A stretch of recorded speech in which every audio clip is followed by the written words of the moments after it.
l'intérêt du 37e sommet de l'Union africaine du côté d'Addis Abeba en Éthiopie. For You Media sur le terrain. On a vécu plusieurs événements, dont un majeur, on le sait, c'est bien sûr le président de l'Union des Comores, Azali Assoumani, qui a passé le flambeau à son homologue mauritanien, le président Mohamed Ould Ghazouani, qui est donc désormais le président de l'Union africaine. On rappelle que cela s'est fait bien sûr en présence de tous les autres chefs d'État et de gouvernement qui ont pris part à ce sommet. Et bien sûr, le président Azali Assoumani, qui a passé le flambeau, a fait son discours. Il est revenu entre autres sur les missions qui lui avaient été assignées, ce qui a été fait pendant qu'il était bien sûr à la tête de cette institution. Et son homologue a pris également la parole, s'est engagé sur un certain nombre de choses. En tout cas, c'est un événement qui s'est bien déroulé, bien sûr, devant un parterre d'invités.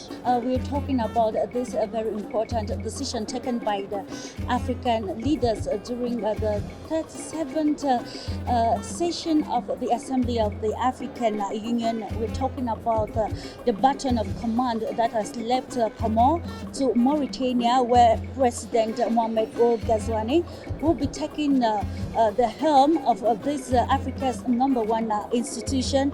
It was charting the African cause, taking decisions that will actually go to prosper the African continent. And Ethiopian Prime Minister Abiy Ahmed, in his discourse, highlighted the present stakes in the global world, talking about the geopolitics and, of course, changing dynamics, and a lot of counterparts in the plenary session highlighted the same point, putting Africa at a focal point, putting Africa where they need to take decisions that will favor the continent Africa. I remember the Manuela, foreign minister of South Africa, highlighting that it has to do with the mindset.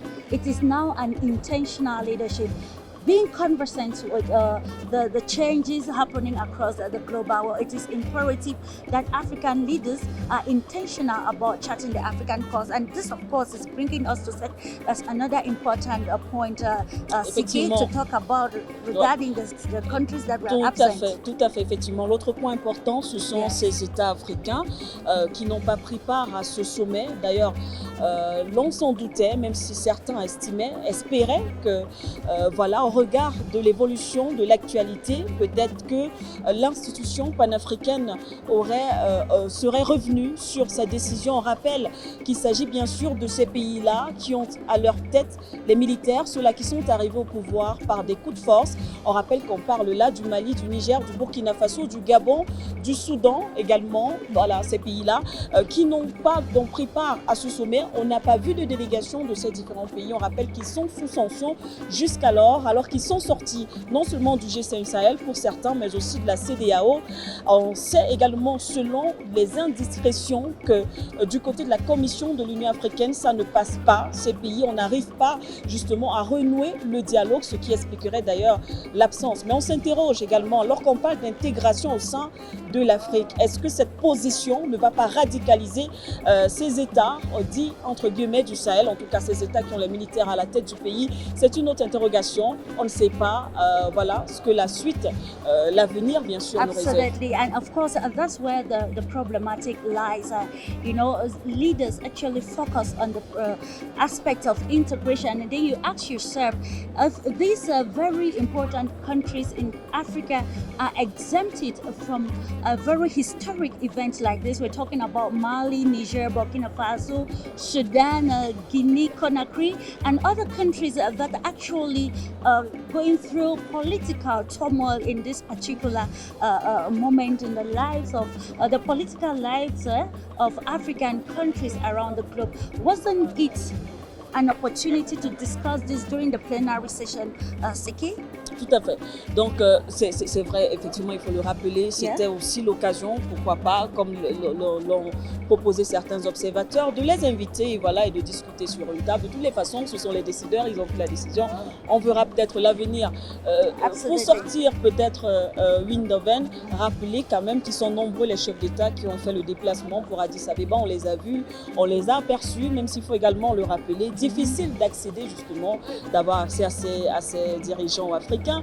Nous avons quand même vu le président centrafricain, le président Touadéra qui a pris part, le président de la Guinée équatoriale Obiangema Bazogo, Success Masra bien sûr de Tchad, le Premier ministre qui représente bien sûr le président Mahamat Idriss Déby. On a vu le président Rajoelina bien sûr également de ce pays, le président Rajoelina qui a également pris part, d'ailleurs comme tous les ans à chaque sommet de l'Union africaine, on voit qu'il fait le déplacement, surtout qu'il vient aussi d'être réélu à la tête du pays. On a donc vu le président également Sassou Nguesso du Congo qui est également là. Donc plusieurs dirigeants ont fait, mais aussi les présidents, surtout aussi de la zone lusophone. Absolutely, and it was quite amazing to have had an exchange, physical exchange with some of the President Dr. William Ruto of the Republic of Kenya. We saw Cyril Ramaphosa of South Africa, Emerson Mnangagwa of Zimbabwe, Nana Akufo-Addo of Ghana, and of course a whole lot of leaders who represented this important ceremony. And I can tell that in spite of all the discourses that were presented at the plenary, there was one objective: charting the African cause. This is something that we underline, and I can tell Siki that we are about getting that intentional leadership in Africa that is there to provide African solutions to African problems, while looking at how they can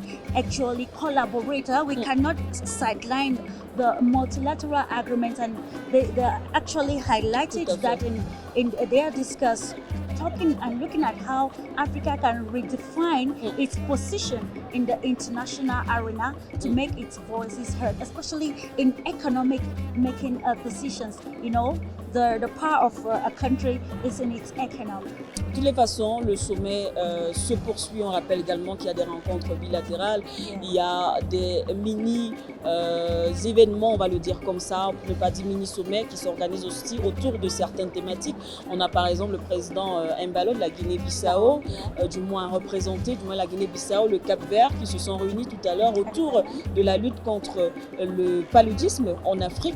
Il faut rappeler que ça se fait effectivement chaque année. Donc voilà, donc pour la suite, en ce qui concerne cette première journée, on va le dire comme ça, du 37e sommet de l'Union africaine, proprement dit du côté d'Addis Abeba.